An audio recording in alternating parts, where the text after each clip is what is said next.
Good morning, everyone. So today we start geography, okay? Because our both chapter of history was completed, okay, and Delhi Sultanate completed, and question and answer also sent. Now in syllabus of the UT first, we have only one chapter now. So very interesting chapter. Again, we are in geography, and in this chapter we learn about some endogenic forces, exogenic forces. We learn about volcanoes, how they erupt, how many types you can say. Little bit you learn in class 6 also. Then we learn earthquakes, okay, and hazard you can say. And we learn here major landforms after that one, okay, and work of river, how the Oxbow Lake was uh, uh, work there, and what is leaps, what is meanders, what is delta, work of the waves. So interesting segment we have, very interesting chapter now. So we start from here, okay. So the lithosphere is the broken into a number of plates known as the lithospheric plates. You will be surprised to know that these plates move around very slowly, just a few millimeter each year. This is because of the movement of the molten magma inside the earth. So we know about the molten magma. In previous chapter, I think we learned a little bit about the magma, because the rocks and minerals, that one, which part we have learned earlier. So igneous rocks made by the magma, we learn it, okay. So this is because of the movement of the molten magma inside the earth. The molten magma inside the earth moves in the circular manner as shown in the activity, okay. So we have a activity, so we can learn about that one. At first, take a small colored paper pellet and put it in the beaker half filled with the water. Place with the beaker on the tripped stand means tripod stand, sorry, that is the tripod, and heat it. As the water warms up, you will observe that the paper pellet is moving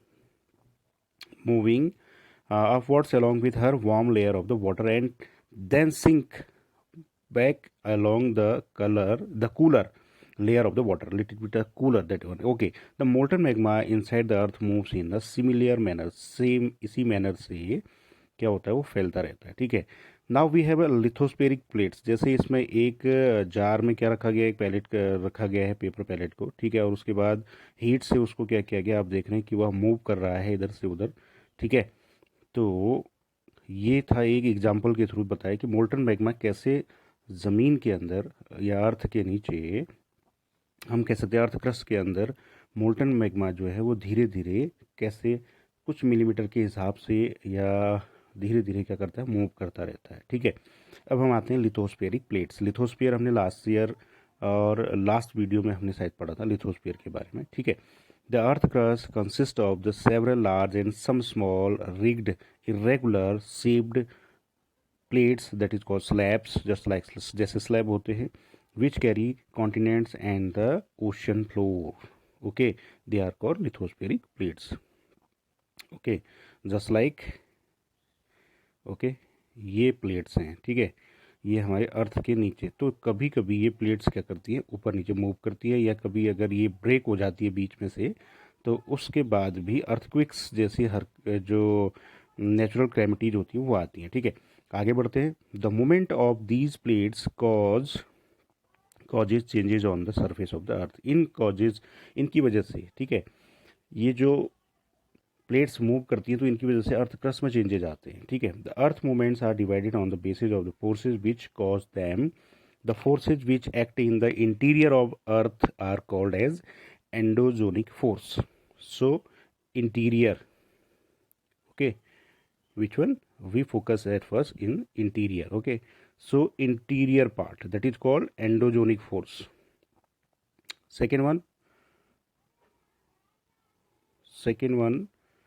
there are called, okay, forces that work of the surface or the earth are called the exogenic, and the forces that work on the surface of the earth surface के ऊपर जो होती है, ठीक है, जो movement होता है उसके लिए जो वर्ड यूज हुआ है वो है, ये आपकी अर्थ है, तो इसके ऊपर वाले एरिया में जो चीज़ें होती हैं उसके लिए हम एक्सोजोनिक, ठीक है।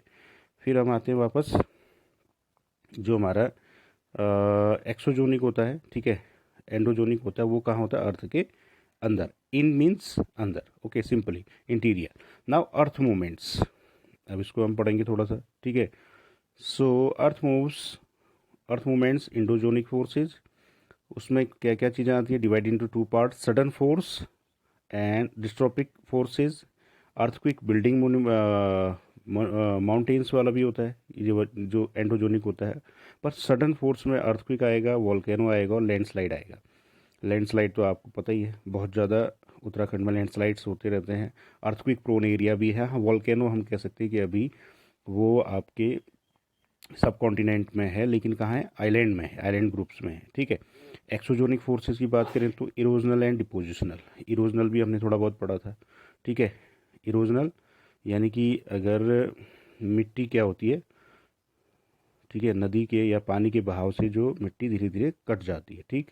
और डिपोजिशनल क्या होता है, जमा होना, सेडिमेंट का जमा होना, that is called depositional, okay. अब इसमें कौन कौन से आते हैं, इसमें आता है रिवर आती है पहले, first one is river, then wind, then sea waves, then glacier, okay, we all know about little bit about that one, river, wind and glacier also we know, but sea waves little bit we learn about, that is after some time. So now we start at first, endogenic forces sometimes produce sudden movement, sometimes produce sudden movement, and the other times produce slow movements. Sudden movement like earthquakes and volcanoes cause mass destruction over the earth of the earth surface of the earth. So suddenly क्या होता है, कभी कभी तो कुछ नहीं होता है, सब चीज़ स्लो है, ठीक है, कई सालों तक कोई मूवमेंट नहीं आया, कोई अर्थक्वेक नहीं आया, ठीक है, कुछ ऐसा नहीं हुआ, धरती डोली नहीं, या फिर हम कहें कि सब चीज़ अच्छा रहा। लेकिन अचानक से कभी कभी क्या हुआ कि अर्थक्वेक आ गया, जिसे हम भूचाल भी कहते हैं, भूकंप भी कहते हैं, ठीक है, और जिसकी वजह से अर्थ जो है श्रंक करने लगी। और कभी आपने ये भी लास्ट मंथ आपने सुना होगा न्यूज़ के माध्यम से कि अचानक से एक वोल्केनो इरप्ट हो गया, उसमें से धूल भरी आंधियाँ और बाकी चीज़ें बाहर आने लगी थी, ठीक है।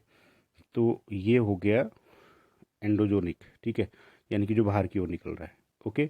Next one, so first one that is there, that is called volcano. So we learn about it first, volcano, okay. So in volcano is a vent opening, that is the vent opening, earth crust through the which molten materials erupt suddenly, okay.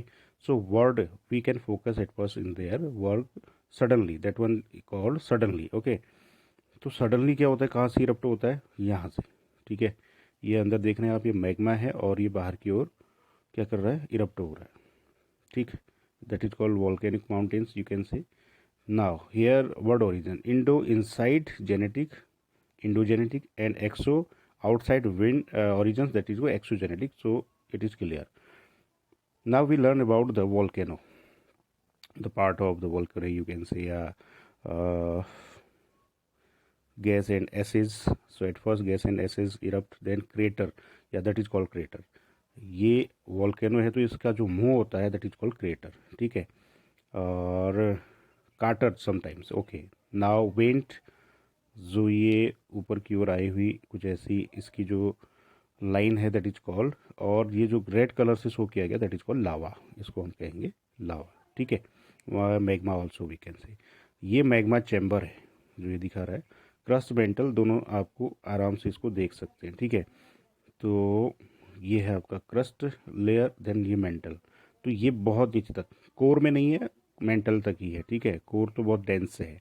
Now similarly when the lithosphere plates move the surface of the earth vibrates, when earth are vibrating, the vibration can travel all around the earth, these vibrations are called earthquakes, that is called earthquake. इसी को हमने क्या नाम दिया है, earthquake नाम दिया है, ठीक है।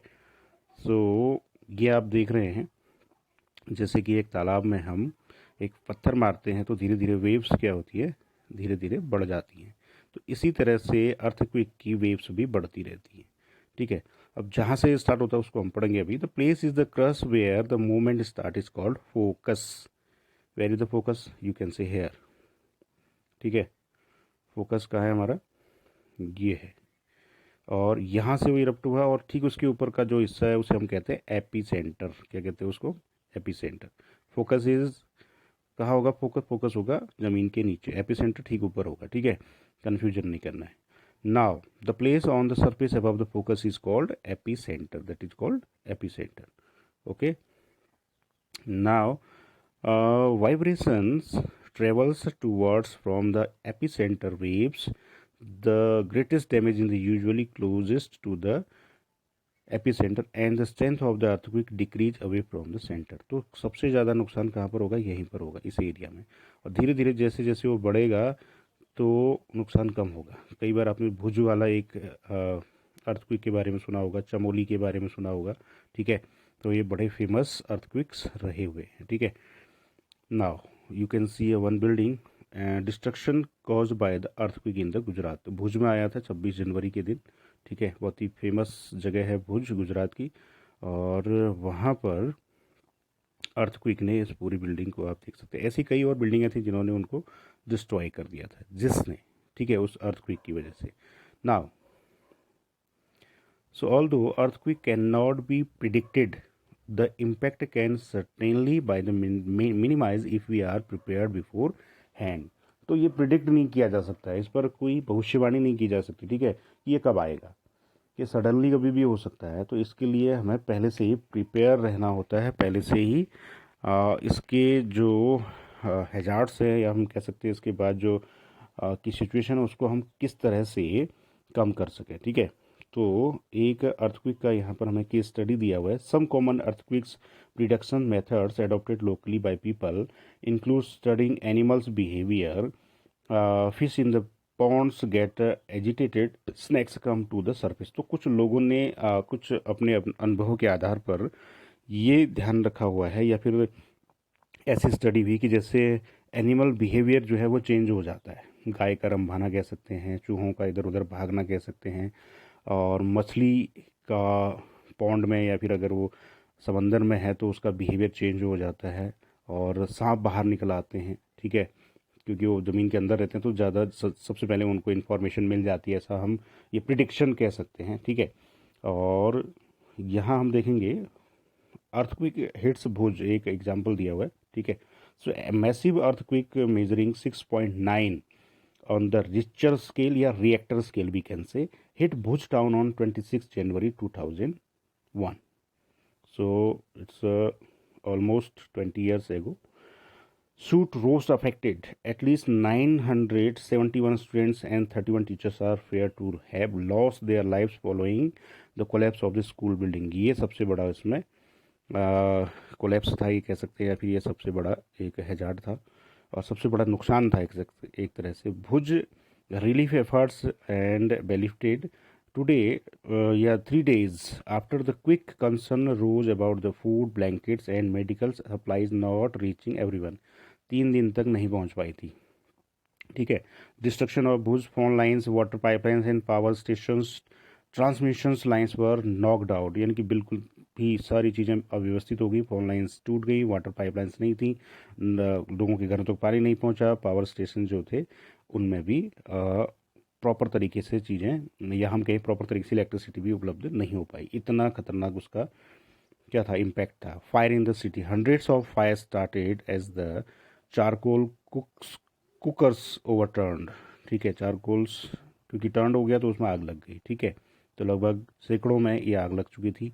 Emergency declared in the quick zone, तो president declares state emergency, state emergency लगा दी गई किसके द्वारा, उस समय जो राष्ट्रपति थे। ठीक है, CM appeal to the centre, Gujarat appeals for the financial help, the chief minister of Gujarat has launched an appeal for the centre to deal with this disaster. इस डिजास्टर से निपटने के लिए उन्होंने क्या किया, अपील की। कौन थे उस समय, यहाँ के सीएम। ठीक है, जो अभी आपके पीएम हैं वही यहाँ के सीएम साहब थे उस समय, तो 2001 की वो बात है, ठीक है। So in this video we learn only this much. Thank you.